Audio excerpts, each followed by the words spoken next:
Well, the latest on Mohamed Salah is that Liverpool have put a £60 million price tag on his head for a sale potentially this summer. And there are links in the media right now to Real Madrid this summer. And if Madrid can pony up £60 million, which really seems unlikely, then perhaps the Reds would be willing to allow Salah to leave in the off season before we get to the Premier League kickoff in August. Even up until September, really, because the Premier League will start so early, and well, leagues around Europe will be starting so early that the transfer window goes until the beginning of September. So there's still a lot of time for Salah to go. There's still 2 months, more than 2 months, for Salah to potentially go, even though he has said previously that he is not interested in leaving Liverpool this year and that he will stay, finish out his final year of his contract. Of course, there's an impasse between Liverpool and Salah. Salah wanting to be Liverpool's highest paid player of all time. Liverpool not wanting to agree to that deal because Salah is 30 and he will turn 31 at the end of next season. Liverpool not wanting to give out a large wage packet nor give him 3 to 5 years extension or a new 3 to 5 year contract to stay at Anfield, which is completely understandable. Salah aging now. It's the same thing with Sadio Mane, why he was allowed to leave. Liverpool not wanting to sink a lot of money into a player that is 30 years old and is statistically going to decrease in output over the next few seasons. So I think Liverpool have done a very smart thing here, putting £60 million price tag on Salah to go ahead and tell clubs, right, if you're willing to pay £60 million for a player who's out of contract in 1 year's time, then go ahead. We will take that money and we will reinvest it into the squad.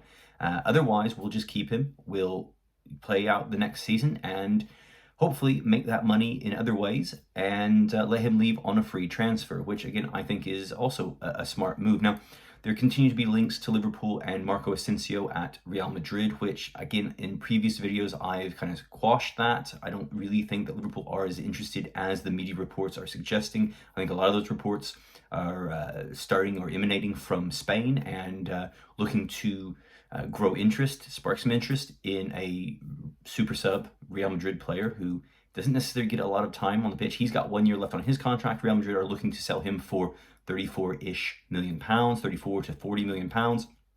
AC Milan are interested. They can't afford him, which makes a lot of sense because Asensio is really a backup player. So selling him for 34 million pounds seems like a lot of money for a player who hasn't played a lot of football over the years at Real Madrid, despite being a constant member of the squad. There is the possibility that Liverpool could swap Salah and Asensio and receive some cash from Real Madrid, but I don't really see that happening either. Real Madrid, although one of the two biggest Spanish clubs, they don't have a lot of money to go out and spend on players like they did in years past. There's been the tightening of the belt there. They've redone the Bernabeu. They've they pushed hard for the Super League because they said that they needed that money. They needed the money from the Super League rather than what they're getting right now from La Liga and from the Champions League. So they don't have the money necessarily to go out and pay a big transfer fee and then pay a large salary. That was the whole idea of Real Madrid getting Kylian Mbappe on a free transfer this season, which that didn't happen. That fell through. Real Madrid could now turn their attentions to signing Salah next season. I don't think that this is going to be something that happens this year. This isn't a transfer that I think Real Madrid are going to push through. Barcelona don't have the cash to get Salah. They're not even interested in him at the moment. They're looking towards Robin Lewandowski and other places. So really, the areas or the places that Salah can go, there's not that many places he can go right now. There was some word about Chelsea possibly being interested in bringing Salah back this season. Or for next season, I should say, and I don't really see that happening either. I think a lot of teams are going to see that Salah is, again, 30 years old. A large transfer fee has to be paid for him this summer. And even next summer, yeah, you could get him on a free transfer, but he's going to be 31 years old and he's going to be pushing for a large contract. There were reports that he wanted £400,000 a week from Liverpool to re-sign for the next 2, 3, 4, 5 years. Again, I don't see this necessarily happening. Now, a lot of what teams will pay next season for Salah if he leaves on a free really will be dictated by what he does in the upcoming season for Liverpool. If he goes out and has a blinder of a season, then he's obviously going to get the money that he's seeking somewhere else. But if he comes out and has a poor season, which is possible, then you're not going to see a lot of teams going for him.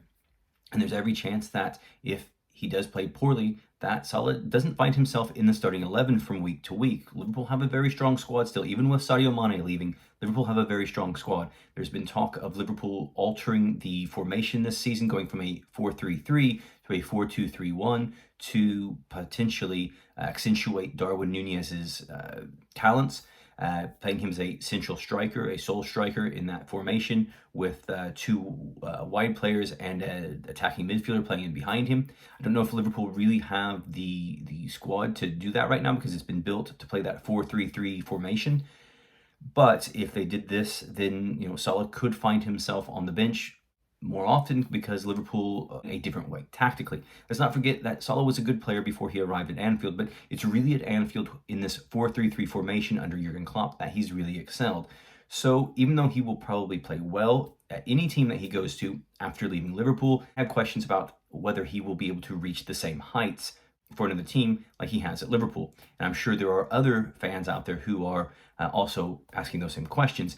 Now, also, I find it very interesting that when Sadio Mane left for Bayern Munich last week, when that deal was agreed, there were a lot of fans and a lot of pundits who were crying that Mane was greedy, that Mane just went for the money. That's why he left Liverpool. He's greedy and he just wants to earn a big salary there at the end of his career. Now, I don't blame Mane for leaving. I think Mane is a fantastic player, undervalued. He gave 6 strong seasons to Liverpool, won everything possible.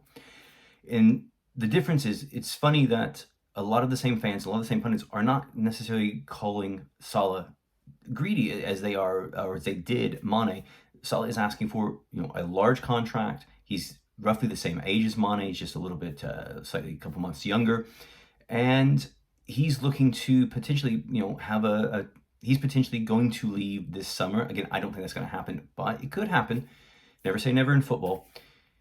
There's just not that same outcry that Salah is being as greedy as, Mane was. So I think it's a bit strange that there's these two different there's these two very similar situations, but they're being treated very differently by fans and pundits. And I think Liverpool are handling this very well. I think FSG, I know there's a lot of people still out there that hate FSG, that think that FSG is the downfall of Liverpool Football Club, which is ridiculous, because I think you're forgetting about Hicks and Gillette before that, and all the things that came with that. I think FSG has done a fantastic job as owners, and they have a system, and this system has worked. And you can't just go and throw all kinds of money at different positions and different places. They have a system, it's worked, and it's continuing to work. And I think that letting Salah go next summer, is the thing to do. Get a year out of him. But again, if a team comes in with £60 million, then I don't think you can turn that down, because you can use that money to reinvest into the squad.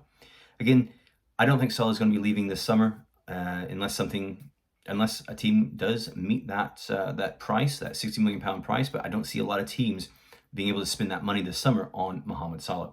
Guys, let me know what you think in the comments below about whether Salah will be leaving this summer. What do you think? Will he be leaving? Should Liverpool give him that salary that he's looking for and give him a new contract? Or should Liverpool just take £60 million if it comes in this summer and let him leave and start rebuilding this team and focusing on other players? All right, my social media handles are down in the description below. It'd be great if you followed me on all of those platforms. And guys, again, thank you so much for subscribing to the channel, liking the videos, and sharing them on social media. I really appreciate it, and help me grow this channel and to grow it into something even more than it is already. I really appreciate it, guys, and I'll see you next time here on Liverpool Reds FC Blog.